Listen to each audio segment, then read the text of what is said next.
ये कहानी जो मैं आपको बताने जा रही हूँ वो दिल्ली के एक छोटी सी फैमिली की है जो एक सत्य घटना पे आधारित है। दिल्ली के द्वारका मोड़ एरिया पे एक मियाँ बीवी, उनका 1 साल का बेटा और एक छोटा देवर एक घर में फ्लैट रेंट पे शिफ्ट हुए। मियाँ का नाम जोहान, बीवी का नाम सकीना और देवर का नाम राहिल था। 2 दिन बाद राहिल को कुछ आवाज़ें आने लगी तो सबको लगा शायद चूहा घुस आया है। तीसरी रात राहिल भाग के अपने कमरे से भाई भाभी के रूम में आया डर के और बोला कि क्या मैं यहाँ सो जाऊँ? भाई भाभी ने बोला हाँ बिल्कुल सो जा। फिर अगले दिन जो हुआ उससे सबके दिल में भयंकर डर पैदा हो गया। रात के 3 बजे राहिल फिर भाई भाभी के रूम में आया।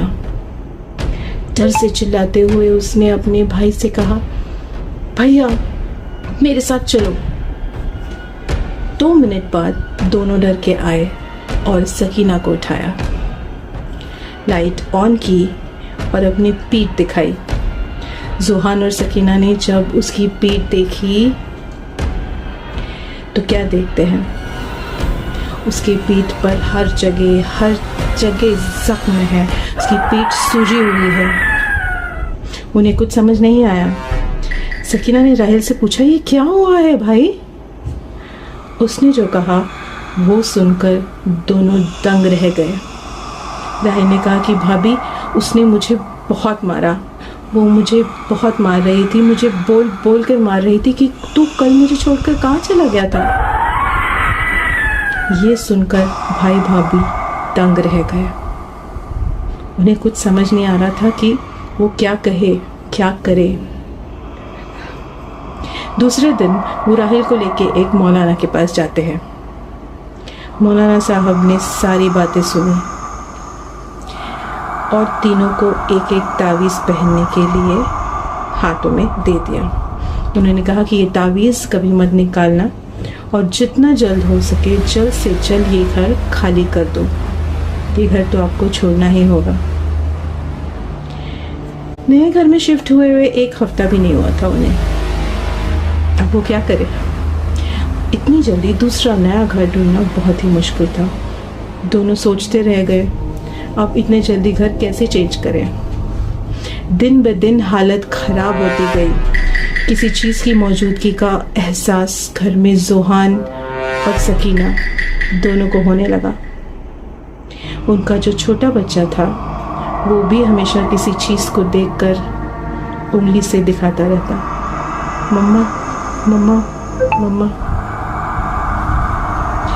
घर में तीनों ने काम पे जाना बंद कर दिया। वो बस घर में बैठे रहते।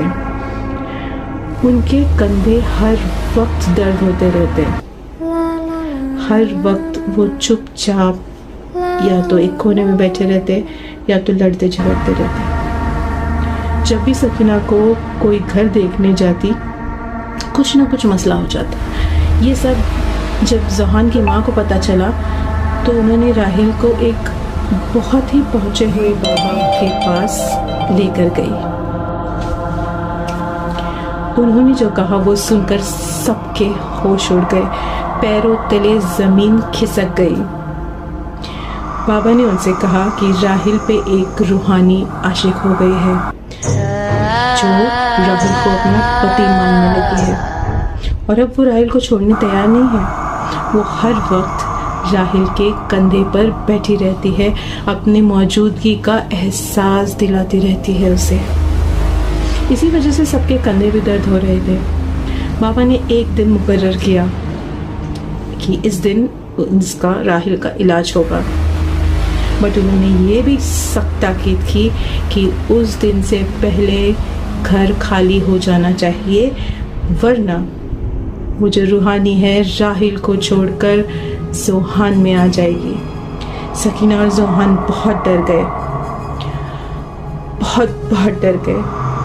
बहुत घर ढूंढने के बाद जब एक घर सकीना ने देखा और फाइनल कर दिया तो शिफ्टिंग के दिन बहुत भारी बारिश हुई। ये सब उन्हें एक फिल्म की तरह लग रहा था। जैसे फिल्मों में कहते हैं ना, दिखाते हैं कि एक हॉरर मूवी है और कुछ चीज़ होने वाली है, बारिश तूफान आ जाता है, सेम उसी तरह वहाँ पे भी उसी दिन ये सब हुआ। जोहान कुछ अलग सा बिहेव करने लगा। वो एक जगह बैठ गया और शिफ्टिंग में बिल्कुल भी इंटरेस्ट नहीं दिखा रहा था।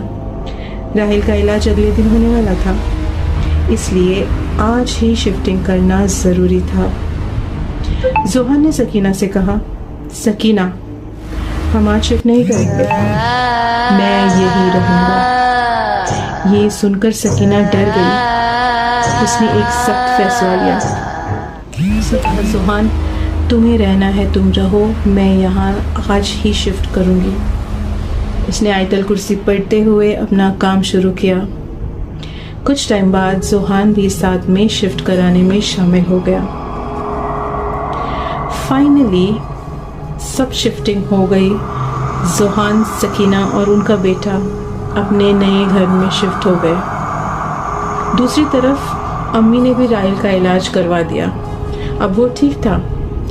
इस इलाज के दौरान पता चला उस लड़की का उस घर में रेप हुआ था, क्योंकि राहिल अपने फ़ोन में कुछ ऐसी चीज़ें देख रहा था जो शायद उसे वहाँ नहीं देखनी चाहिए थी, और वो सब चीज़ देखकर वो रूहानी उस पे आशिक हो गई और ये सब कुछ हो गया।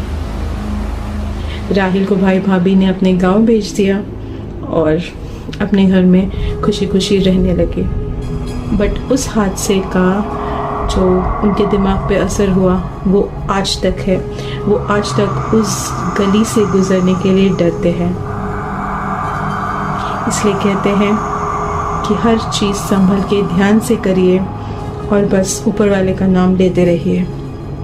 हम फिर मिलेंगे अगले हफ्ते इसी के साथ एक नई सत्य घटना पे आधारित कहानी के साथ। बहुत बहुत शुक्रिया आपका।